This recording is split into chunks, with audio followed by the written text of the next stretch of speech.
Hello and good morning. My name is Amy White, and today I'll be discussing my research project in History 530 American Christian Heritage.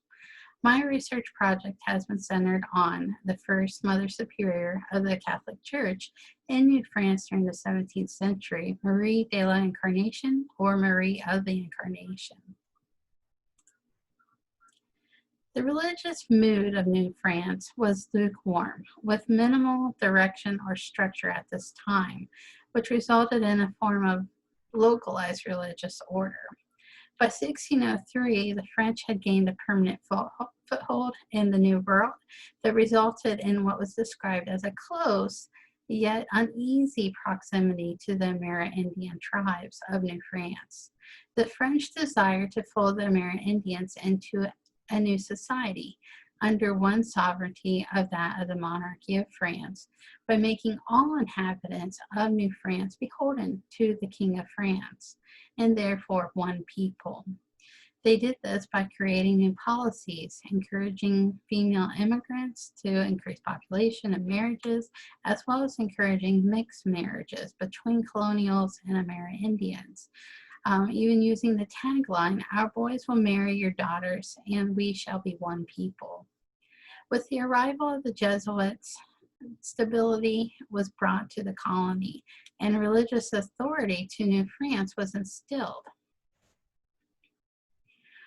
New France was considered at this time morally corrupt, with the development of an illegal fur trade that was operated by the French colonial use.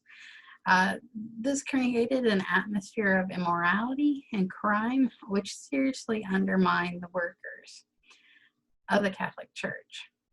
The Jesuits viewed their new charges with complacency, with a sincere desire to remake the old world in the new world.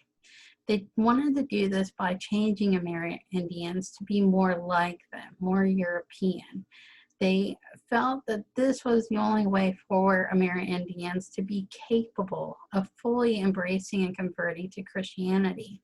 To do this, the Jesuits changed the relative symmetry between the sexes, the equality that had existed, and placed male dominance over the previously free females of the Amerindian societies. Now women natives were somehow lesser than their male counterparts, more like it was the separation of the sexes in Europe. To the Jesuits, their mission was to save souls, no matter the cost or the earthly sacrifices. Thus, the Catholic faith was disseminated to the Amerindian population, and the Amerindian women became subjugated to the European Christian norms. The first nuns arrived in New France in 1639. The frontier of the New World was not hospitable for women to live or serve. However, French women felt it was their Christian duty to serve God and their king, the King of France. And for most women during the 17th century, life was not self-determined. There was very little opportunity for an independent life or choices thereof. And so many of these French women ultimately resolved to serve God and go to the New World, despite the dangers that lingered there. The Ursuline Order of Nuns are a group that is devoted to the education and ministry of the young, in particular women. The first Ursuline nuns to arrive came to teach the women and educate and minister Amerindian women. The first Mother Superior of the Ursuline Order in New France was Sister Marie de la Incarnation. She was born in Tours, France in 1599 to a baker family, so they were well-to-do.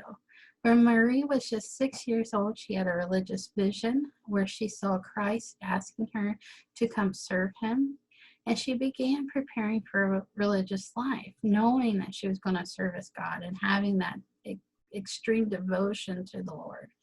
However, her family felt she was too joyful for a religious life, and they arranged the marriage to a silk artisan named Claude in 1617. By 1620, Marie was left widowed, with a young son, also named Claude, to raise on her own. She managed the family transportation company to make ends meet, but by 1631, she decided that her religious devotion and her desire to service the Lord must take precedence. She then left her 11-year-old son Claude in the care of her sister and joined the Ursuline convent in Tours. After 2 years, she took her vows and left on her mission to France to educate and minister the Amerindian women there. Meanwhile, Marie arrived in New France in 1639. She began communicating and interacting with Amerindians of various tribes on a daily basis. Marie spoke out against Frenchifying the Amerindians, concluding that it was the French society that needed to convert to the ways of the Amerindians.